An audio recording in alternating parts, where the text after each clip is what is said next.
Welcome to this week in the world of wrestling.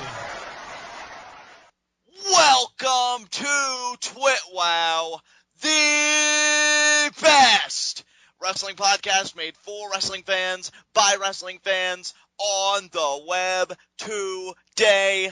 I'm John, that's my cohort and commentary Ashton, and this is our Lucha Underground review! AKA the best review of the week. Oh my god, everyone.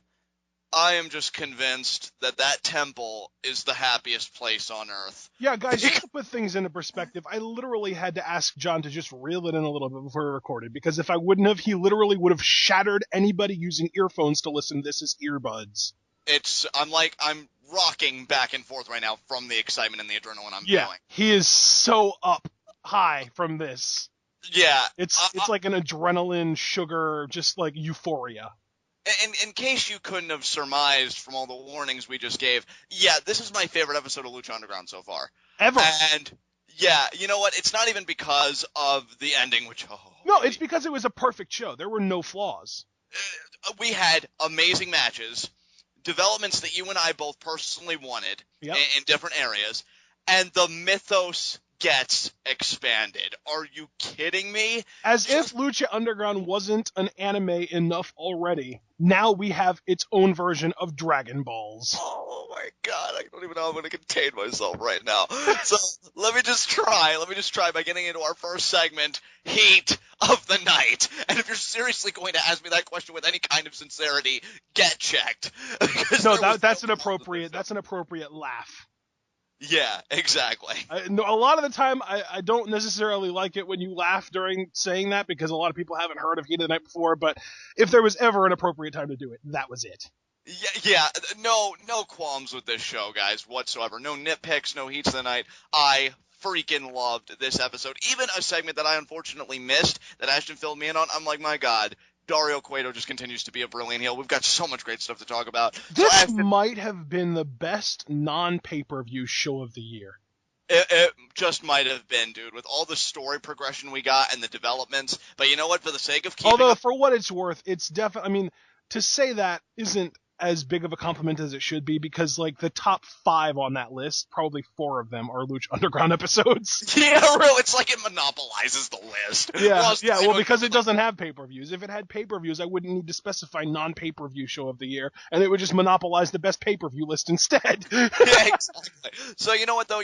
I'll humor everybody. For the sake of keeping up appearances, I'll ask, Ashton, do you have any Heats of the Night or nitpicks tonight?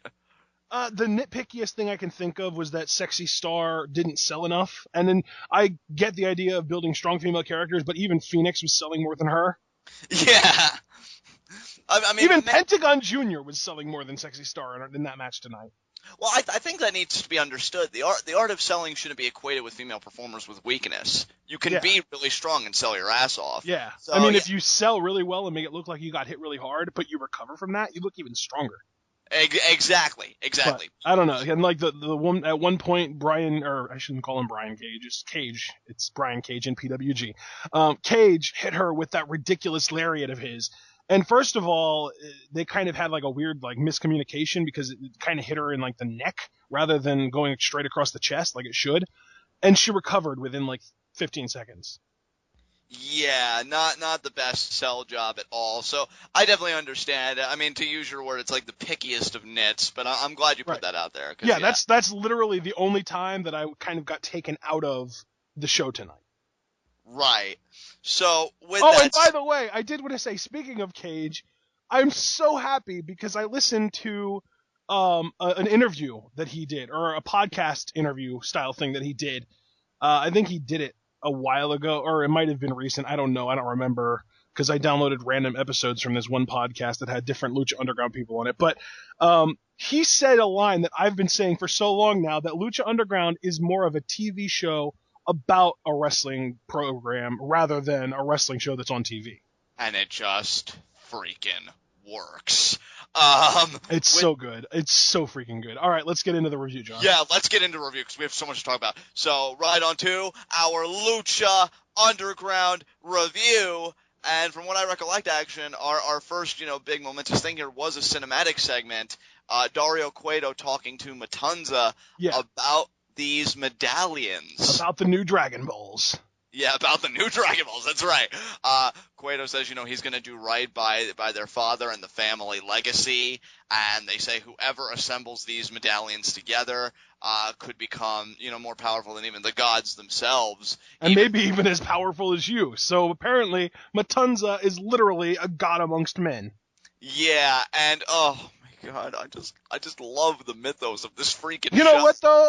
I'm scared that this Matanza character is going to get too built up, and then the reveal is going to be underwhelming. That's my only concern. I've had concerns about that for a few weeks now. When he's featured in any way. But I feel like, I don't know, man. Maybe they're going to pull it off. I have no reason to question Lucha Underground right now, but I can certainly understand those fears because I harbor similar fears. But my question to you is, let's have a little talk about this, because the medallions intrigue the hell out of me. I know they do you as well. Do you feel like Lucha Underground may be risking expanding their mythos a little too much, like doing too much? Because I just don't. They keep piling it on, man. It's both amazing, but it's a bit intimidating at the same time. I don't think it's possible, honestly. I think that as long as everything makes sense, everything fits together like a nice little puzzle, and you just keep on, rather than adding to the outside edges of the puzzle, you just keep filling in spots that we didn't know about before. I think that this is. I have no qualms with them adding more to the mythos whatsoever. I think it's great. And I will say this: it kind of assuaged my fear seeing who got the first medallion for presumably, a particular purpose, which we'll get to later. Yeah. So I already like how they're handling it right out of the gate. It's just, I feel like, let me put it to you this way: I feel like any anxiousness I feel with Lucha Underground, like, it's definitely there, but it's there in like the best possible way, because it really is. And I've said this before in past reviews: it's like a juggling act. Are you going to catch everything? Is something going to fall? Because I think this show, even if you just want to base it solely on our reviews, even though, it's gaining new followers, I think, every week, it sets such a high standard for itself that you almost have to watch each new thing that it does with some kind of awe, because you think, can they pull this off? So I'm really intrigued by this. Again, the mythos gets expanded. 7 medallions. The first one did get awarded tonight, which we'll talk about a little bit later. Man, Lucha Underground keeps up in that ante, bro. Yeah, they really do, and I'm along for the ride, my friend. Man. Up next, we had our first match of the night and a debut. We had Aero Star going up against debuting luchador Jack Evans, who sure most of us know about him. He was in that MTV wrestling promotion. I don't remember what it was called. But I know which one you're talking about too. I can't remember the name of it. Yeah, I don't remember the name of it either. But this was a good match. Definitely not match of the night, but it would probably be match of the night on just about any other show. You know what? This just shows you how much of a mark I am. Given the ending of tonight's episode, I actually almost forgot about Jack Evans' debut, and I was freaking out about it while it was happening. Even his entrance, because I had heard he was going to be coming to Lucha Underground for some time, and I was just waiting for it, and tonight was the night. Let me put it to you guys this way. Of all the debuts we've had, remembering Cage's debut and all those debuts, this is probably my favorite debut yet. I think I'm going to take a real shine to Jack Evans. I've already started, but I think before long he'll be one of my favorite Lucha Underground competitors in the promotion. You really are just flat out drawn to douchebags. I am. He's such a great dude. And it's funny because, to me, Cage still, to this day, has the best debut, because that was built up to and everything, and it was like the appropriate time to build up to it, and they didn't drag it out for too long, and it was like they did such a great job of making just enough of a big deal out of it and not overblowing it, kind of like what they're doing with Matanza, which I still worry about. But I think his debut was better than this. But for you to go out on that limb and say that Jack Evans has had your favorite debut so far, that to me is just shocking. Yeah, douches stick together, my friend. Oh, and my God. He just comes out and he's like, I am Lucha Libre, and the audience actually had a contrary opinion. It was To me, the funniest thing was that he lost this match because of his taunting. Yeah, and you know what? I figured that was going to happen because Lucha Underground, I've seen it, with Cage. They tend to kind of have heels mature by having them overcome their worst kind of personality traits. For Cage, it was that he was overly brutal and overly physical. Like, he cared more about hurting his opponent than winning matches. If he cared more about winning matches, I honestly believe he'd still be Lucha Underground champion right now. He would have beaten. Still be. He never won it. Yeah, I know. He would have won it, and he would have still been going on his run, is what I mean to say. Oh, I see. And for Jack Evans, he certainly would have won this debut. But that said, what I love about Lucha Underground as well is that they understand that winning and losing does not matter in wrestling. If you look as impressive as Jack Evans looked, you're going to get over and you're going to make a splash. And I love this debut. I love how quickly he was able to get heat, and he knew how to get that heat. Commentary was very clutch here, particularly Stryker, which I don't say very often, so let me give him his due by, educating everybody on Jack Evans, which I thought was very nice, talking about his AAA experience and all that stuff. And the back and forth that Jack Evans and Aerostar had was magnificent. Some of these spots were just absolutely insane. There was one point where Jack Evans did like an apron 619 to Aerostar just to kind of keep him at bay. And he did a standing end of the world. Yes. The corkscrew moonsault. Yeah. That was crazy. He did a 450 off the guardrail, where the audience kind of is. Yep. And on to Aerostar. But then Aerostar, too, I mean, he won the freaking match. I mean, he obviously did some impressive Well, yeah, that's the thing, though. Like I said, Jack Evans lost this match because of his taunting, because he got up. He had Aerostar where he wanted him. Aerostar had a bum leg, and he was struggling to get to the top rope, and Jack Evans comes over, kicks him in the head. He has him in the exact position he could want him in. He could do whatever he wants to him, whether it's a Rana, whether it's a German or a belly-to-belly suplex, something from the top rope. And he decides that he wants to taunt the crowd from the middle rope instead. And he just yells, El Mejor Luchador, which, for those of you that don't know any Spanish whatsoever, means the best luchador. And yeah, he ended up getting caught in a flip freaking pile driver, which Aerostar won to win, or used to win. But I feel like Jack Evans is still the real winner here, because anybody who can be a douche in multiple languages just should be commended. God. I loved it, man. I had so much fun with this debut. You know what else I loved, too, that I kind of wanted to make note to you personally, but I didn't think of it then? I loved how it felt like this debut got time. This felt like quite a lengthy opener. This wasn't like one of your typical, I'm going to do like all these flashy moves and really leave my opponent in disarray, because Aerostar 2 was like a high flyer into that Lucha Libre style. Well, so but you got to remember, too, Aerostar debuted in a 4-way match. Yeah, that's right. That was the match that it was him, Cage, Angelico, and Hernandez. Yeah. Speaking of which, I hope Hernandez comes back soon. Yeah, I mean, we did see him in that one segment where Tejano just threw out everybody, but we haven't really seen him since. Wait, what? When all the was he a part of that, though? I thought that it was just the other guys. Hernandez was a part of that, yeah. Oh, okay. All right, cool. So, yeah, we know he's still around. Yeah, definitely. So, yeah, this is a really fun opener. I loved it. Cool that Aerostar got the win. And, in fact, honestly, I'll even say that it makes sense. He did just come off of, losing this series with Drago. And I'm sure that Aerostar, they're going to want to be doing something with him soon. And Jack Evans, considering that this was a debut, I think the more important thing is that he introduces himself to the audience, acclimates himself to the environment. And I feel like he succeeded in that endeavor. So, big thumbs up for me for this opening contest. Yeah, Jack Evans definitely established himself. Yeah, big time. All right, up next, we had a backstage segment, the Mack and Big Ryck. And Ryck is kind of just standing by his locker counting his money. And the Mack just is like, hey, man, how you get so much? I think he said big faces, referring to the money. And Big Ryck just says basically that it's none of your business. It's my business. And the Mack talks about how, come on, man, we're family. You can help me out. And Big Ryck is just like, look, I know that you came here to show off all your cool moves and stupid stuff like that, but there's only one reason to be in this business, and that's to make as much money as possible while you can.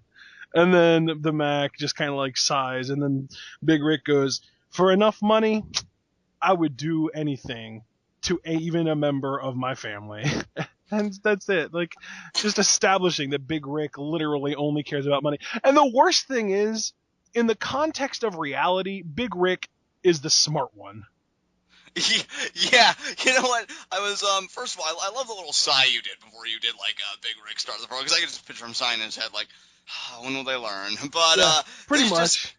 This just convinced me that Big Rick has his doctorate from the Kevin Nash School of Understanding Pro Wrestling. As Kevin Nash has said multiple times, it is all about that money. I will fight anybody, but you write me a check for $100,000 first.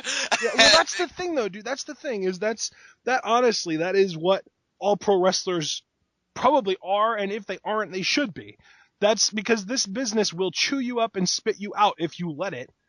But I mean, you can even ask CM Punk, for God's sakes, the internet darling, the guy that everyone thinks is the god, and he left WWE righteously and all that stuff. Even one of the biggest complaints that he had was that he didn't get paid enough. Yeah, I mean, here's the thing: wrestling is not a business of longevity for many. You know, exactly.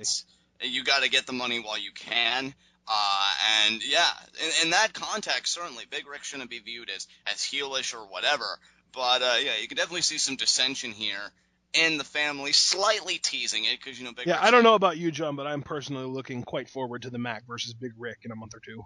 Oh, yeah, definitely. I feel like Lucha Underground, one of their best prospects has been Big Rick, because they know how to book him. They know how to maximize, you know, his entertainment value, if you will. Would you say they know how to maximize? Look at you. Yes, I will say yes, because that was really cleverly pulled off. But the Mack is just amazing. Like, and we're going to get to him a little bit later, too. Yeah, he's ridiculous. Yeah. I love these guys. It's good stuff. Well, actually, we're going to get to him right now, because he's in the next match. Sexy Star versus The Mack versus Fenix versus Pentagon Jr. versus Killshot versus King Cuerno versus Cage. Oxygen. And they are going against each other in a match for the first of 7 Aztec medallions. Yeah. And Cueto, you know, phrased it that the person who has this medallion will have immortality. And you know, Ashton, it does kind of No, not the medallion. All 7 medallions. All 7 medallions, yes. But that still, though, to my next point, does bring to mind these medallions just might be even more prestigious than the Lucha Underground Championship, the way Cueto's making them sound. Like, he's done a very You know what, though? sell. If this is all leading to another championship being established, that's how you do it. Oh, yeah, maybe. Maybe you put all of the medallions together and, like, a new title arises. I don't know. Maybe the 7 medallions arranged together will literally, like a puzzle, create the championship plate that gets put on the belt. Look at you. I like that. Damn. Yeah. I should be in clutch tonight. Yeah, I love this 7-way. This was absolutely Oh my amazing. God. Someone on Reddit said that it's not really a thing to GIF an entire match, but if anyone could choose one in the history of wrestling, this would be it. Dude, there were so many crazy spots. Like, I don't even know where to start to begin. Do you want me to go through my notes? Yes, your notes are always great in multi-man matches like these, so go. Okay, they're mostly starting towards like the middle to the end of the match. So if there's anything early in the match that you want to get to, say it now. Okay, yeah, I can't even recollect again, so let's just get to it. Okay, the first big thing that I noticed that really caught my eye, the Mack caught someone, I don't even remember who it was, it might have even been Cage for what I remember, caught someone in a Samoan drop, like they were doing something, like I think they were going for a crossbody, and he caught them and did a Samoan drop, and then did a kip up, and then did a standing moonsault. Yeah. He is a large human being. Yeah. I mean, that athleticism isn't even fair. No, he is ridiculous. Cage caught a mid-suicide dive Fenix in a vertical suplex position, which we've seen him do before, but then Killshot did a crossbody to both of them. God, bodies everywhere. King Cuerno did his amazing bow and arrow suicide dive to Killshot. That was awesome. Yes. To me, the highlight of the match, though, Pentagon Jr. did a combination package pile driver gory jawbuster to Fenix and Sexy Star at the same time. You know what? That's the spot that's been sticking out in my mind, man. Like, that, you know, that is the only spot I was really fixated on with this match, because I could not believe he pulled that off. ridiculous. Yeah, really ridiculous. I was gonna say retarded, but I feel like that would be in bad taste. So yeah, I can't think of a better word to describe it than ridiculous. I'm sure I forget his name, but we've got a user that watches our Lucha Underground reviews that posts thesaurus listings for words that I say I can't think of the definition of. I'm sure he'll be clutch with this. Oh, absolutely. Absolutely. Yeah, our commenters on our Lucha Underground review are the best, so I'm sure they'll definitely aid us in whatever we need. But another spot I was thinking of, King Cuerno and Cage with that pretty much a triple suplex because they did it seemed like 3 guys. No, it was 2. They only did it to 2 people. It was 2, yeah, but Cage had 2 guys. That's what I'm thinking of. Cage had 2 guys, but yeah, then King Cuerno or Killshot, whichever one it was, got next to him and helped with the one person. Yeah. So it was 2-on-2, but it still looked pretty crazy. Yeah, Cage is a behemoth. I think it was Cage and Cuerno doing it to someone and Killshot. Right. I just don't remember who. Yeah, just ridiculous. I mean, this match was sheer insanity. Sexy Star had some nice hope spots to it. I mean, again, I know you had a critique of her selling, as did I, because the first clothesline with Cage just looked pretty bad. But I mean, she continues to kind of be that scrapper, that fighter. I was actually afraid to a point that she was going to win this thing, and considering there are 6 medallions left, she may still be able to get her hands on one. I don't know how that's all going to work. Yeah. But it's going to be very interesting to see how these medallions are distributed. But at the end of the day, my friend, Fenix emerges victorious after pinning Pentagon Jr. It was funny, guys, because me and Ashton always talk during these shows, and we had a little bet going. He said that Fenix is going to win the medallion. I thought Pentagon Jr. We had our own reasons, for picking each guy. So yeah, Ashton's guy pinned my guy. So nicely done there. I'm pretty sure they're actually directly related to each other. I don't know if it's cousins or brothers, but I know that they are related to each other. Really? Yeah. Yeah, that's crazy, man. I'm trying to find it. Oh, right here. Brother. They're brothers, yeah. Phoenix is Pentagon's little brother. But very interesting, that Fenix gets the first medallion given the circumstances that we now find ourselves, particularly Fenix, I'm sure, is kind of thinking about it, with Mil Muertes having arisen again. So we'll see how this all ties together. Yeah, absolutely. All right. Well, are we ready to move on? You bet. All right, we have our first and I guess you could say 1.5 of these happened tonight, but this is the first of them. Segments in Dario Cueto's office is what I'm referring to. That's why I said 1.5 of them.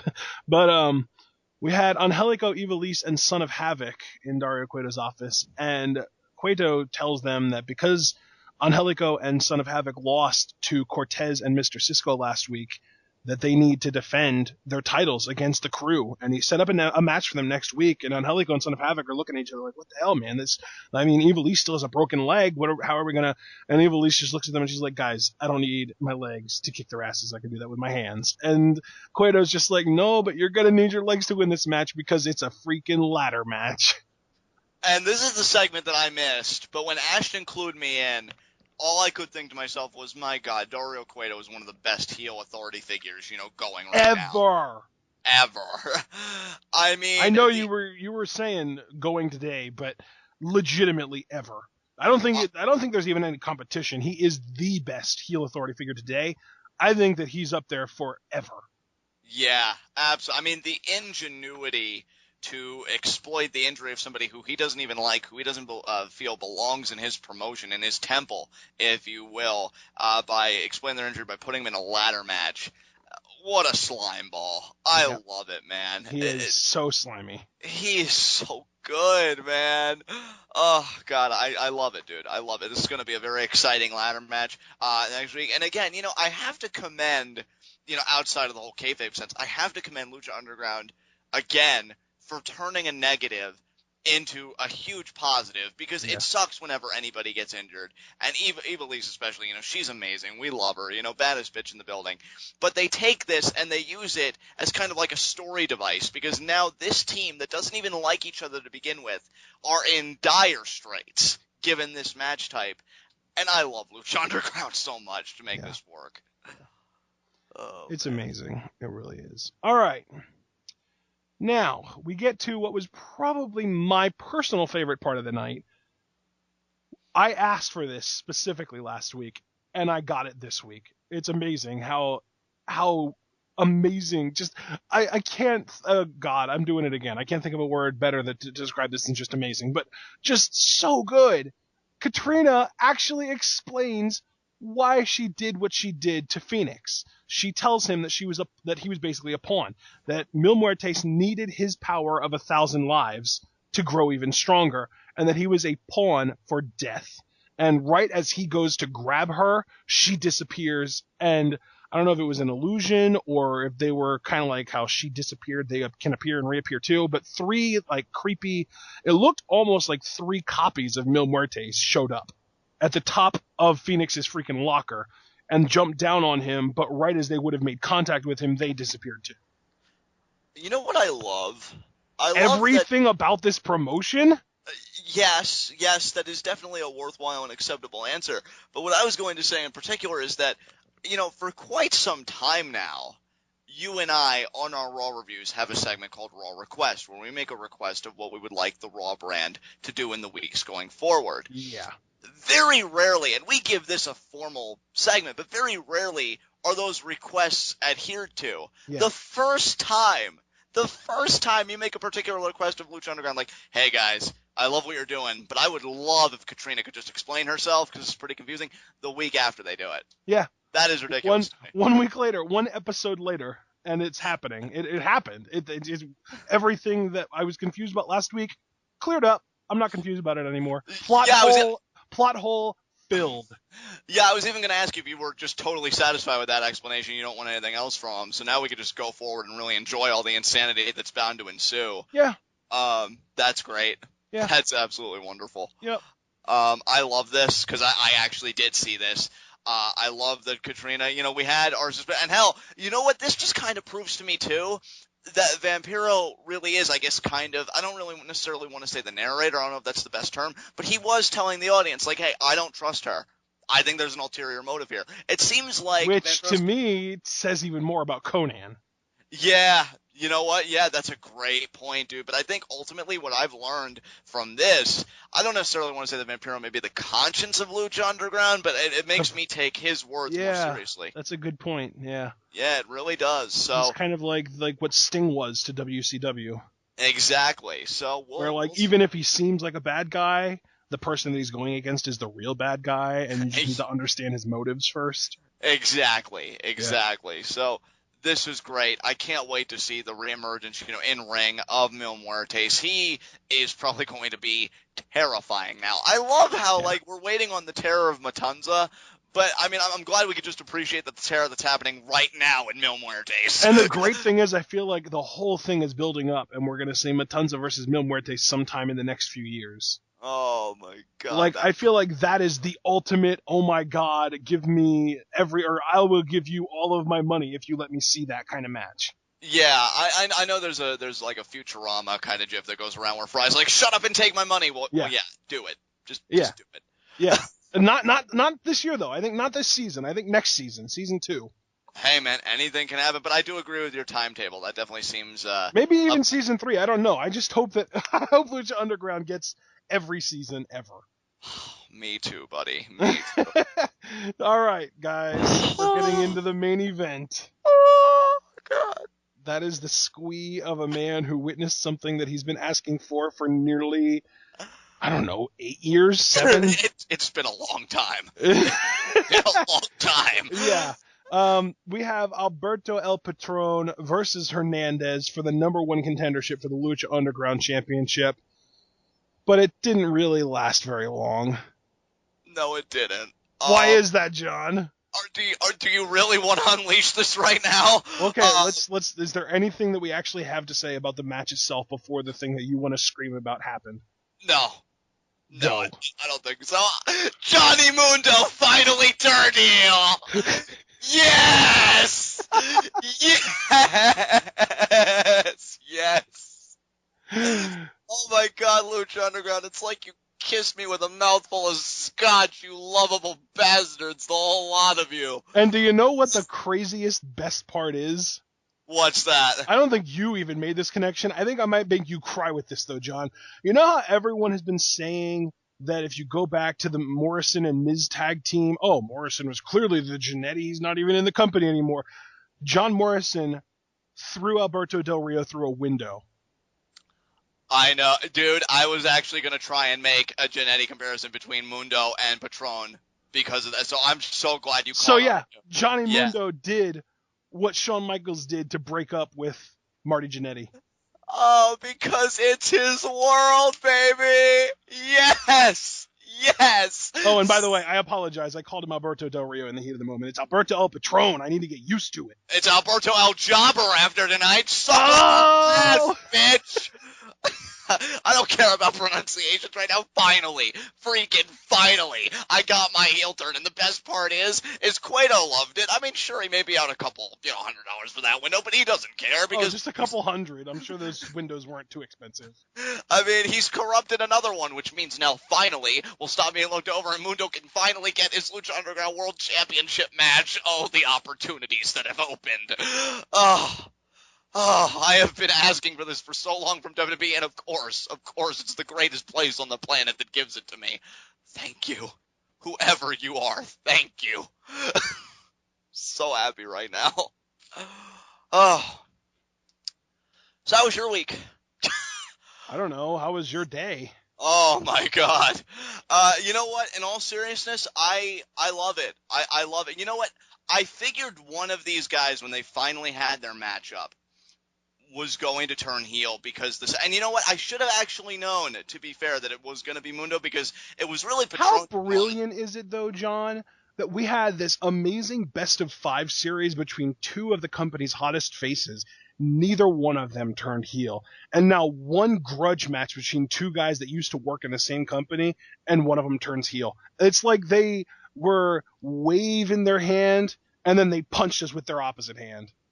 Yeah, and you know what, dude? I love, because here's the thing, right?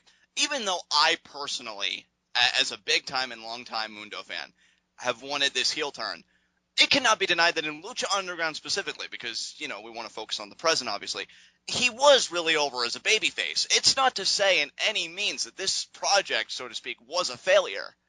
So I do think it is a risk in a way to do this heel turn. It's just a risk I am so happy they're taking, because I feel like he can pull this off. I'm actually excited now what his mic work's going to be like. Is he going to change his in-ring style at all?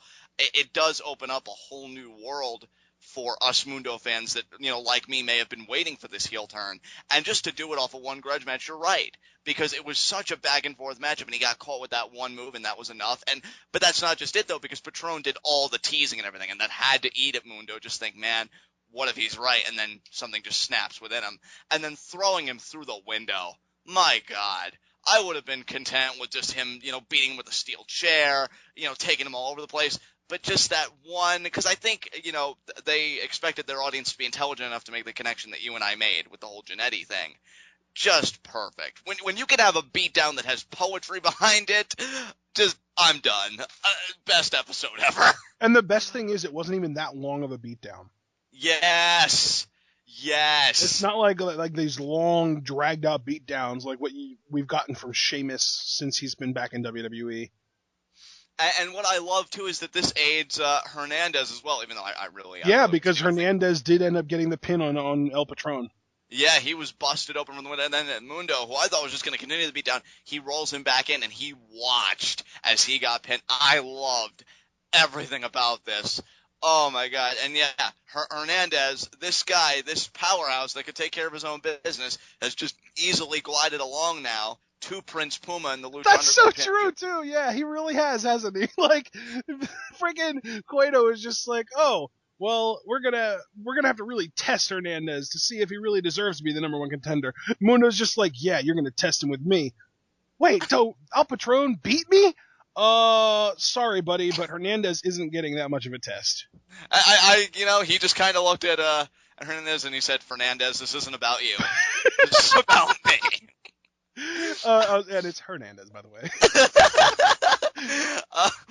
Dude, yes, it's entirely biased, it's entirely subjective, but I am just so looking forward to seeing the fallout from this heel turn. I want to see these two go at it again. I want to see Mundo finally beat Patron. I even told you, I think in conversation, I may have repeated it on the podcast, 2 things I want for Mundo. A, to see him, in a televised promotion, win a world title, and beat Patron, because I haven't forgotten about that Raw Squash match, and we're one step closer to one goal, which may fuel the other. So let's see what we got. I am so excited.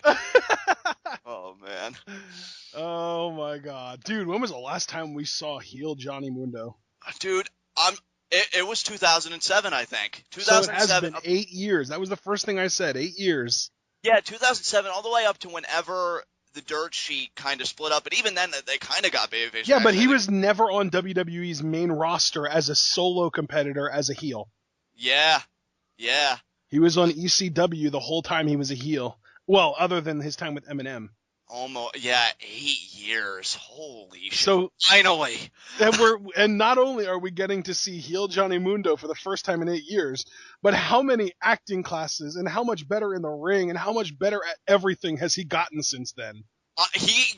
Dude, oh my God, you just brought up something that I've been saying for people when I talk about what would happen if he returned to WWE, and now I completely forget it when it actually matters. He has been taking the acting classes, he has been working on his public speaking, and now that he's a heel, when that's really gonna matter, oh man, dude, oh man, I'm done.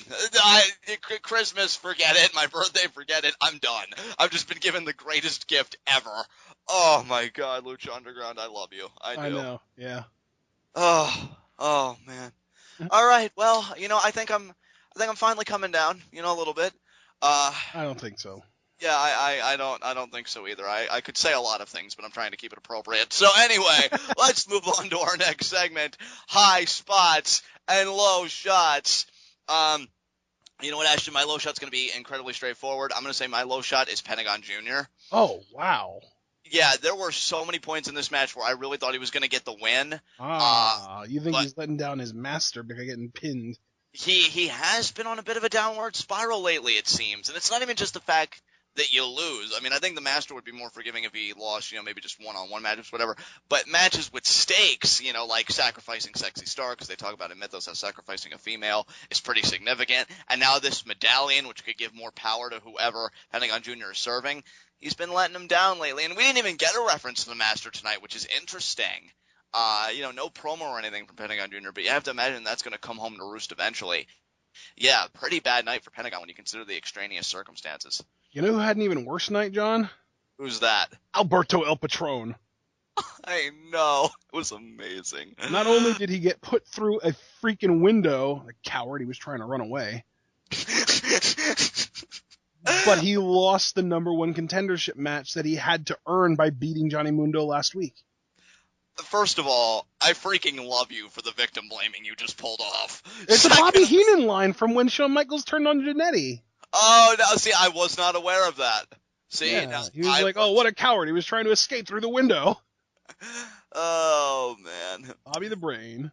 Yeah, well, yeah, definitely. I mean, and the crazy thing is, it really was just, again, Patron had to go through 3 steps. Beat Mundo, then beat, Hernandez, then, beat Puma. But and he got promptly cock-blocked at the second step. Yeah, this close to unifying the AAA and Lucha Underground Championships, but it was not meant to be. Obviously not. Yeah, oh my God. Which, let's not delay the inevitable. I think everybody knows who my high spot's gonna be. Yeah. Johnny freaking Mundo. Oh, that feels so good. Wasn't he your first ever Lucha Underground high spot? I believe he was. And let's continue that trend, baby. Let's continue that trend. What a beauteous circle it makes. Keep this train on the tracks. Oh, man, I just, the euphoria I felt just seeing Patron just shatter through that glass.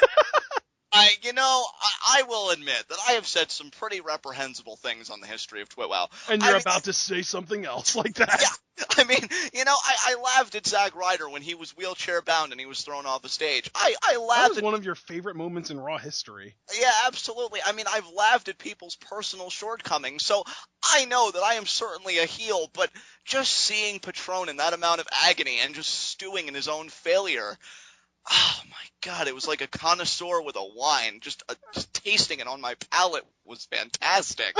Oh my God. Yeah, I mean, I'm good for the rest of the week. I may be good for the rest of the month. I mean, it's only the 13th, so I think I could ride this. You know, John, they have a word for people like you.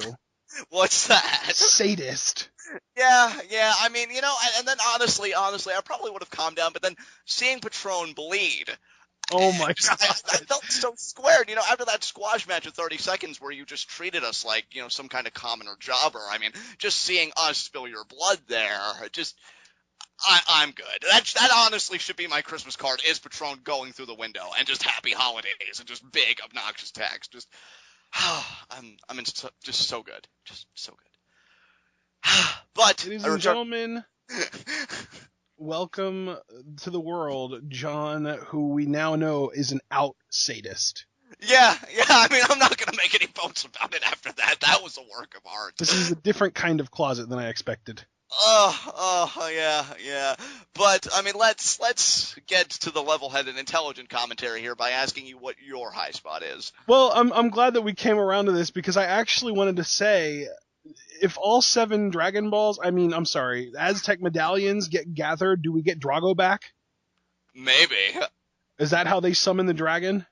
Yeah, oh my God, look at you with the reverend. Yeah, man, so... That said, though, I'm going to stick to it. Fenix is my high spot. He won the first medallion. He 6 away from summoning back Drago to be his slave, maybe? I don't know. I wish for my career to be immortal. Your wish has been granted. Medallions everywhere. Could you imagine, like, the 7 medallions being gathered in a circle, and then all the lights in the temple go out, and there are, like, fake clouds of dry ice steam up in the rooftop, and I love who... Drago comes down from the rafters to grant a wish. I hope, like, whoever, like, gathers all the medallions are like, you know what? I want Matanza to just destroy Dario Cueto. That's my wish. And then Cueto's just like, all right, Matanza, take care of the... Why are you looking at me like that? Hey, wait, what are you doing? No! Matanza wins. Fatality. Too many references right now. Oh, man. Look, man, I would stop making references if Lucha Underground would stop being similar to every awesome thing that I know in existence. That's the best thing I think we've ever said about this show. But you know what, dude, in all seriousness, bringing it back, I wholeheartedly agree with your high spot, because to me, again, I have to say, and I think it's worth saying again, the way Cueto is building up, bringing all 7 of these medallions together, it makes it seem like it's a prize comparable to, if not greater than, the world title itself. My only question, though, is if he has all 7 medallions, why isn't he just using them? Yeah, that is a good question, because... honestly, now, this is the thing, though. This is, yet again, we've got a question. I think that they're going to answer it. I'm just waiting for when. You know what? Because that's the thing, John. Like, last week, we found out this big thing, and we asked for it to be answered, and this week it was answered. So now this week, the biggest question that comes to my mind, A, does Dario Cueto have all 7 medallions? And B, if so, why is he not just using them for himself? Exactly. Yeah, and you know what? I thought he was going to at first, given the first cinematic segment that we had. Yep. And then he's, like, giving them away. So, I don't know. I bet you there are, like, rules built into these medallions or whatever, and maybe... One has to be pure of heart. Exactly. It's like the freaking Nimbus cloud. I can just picture, like, Cueto, like, sitting in his chair, like the back of the chair facing whoever they storm in the office. Great, John. Now I'm picturing Dario Cueto trying to get on a Nimbus cloud and falling through. Yeah, right? And then somebody just bursts through his office. Hey, Cueto, I got all 7 of these medallions. What the hell is going on? And then he turns around, the big evil grin, the finger pyramid. Oh, I see you've done your job.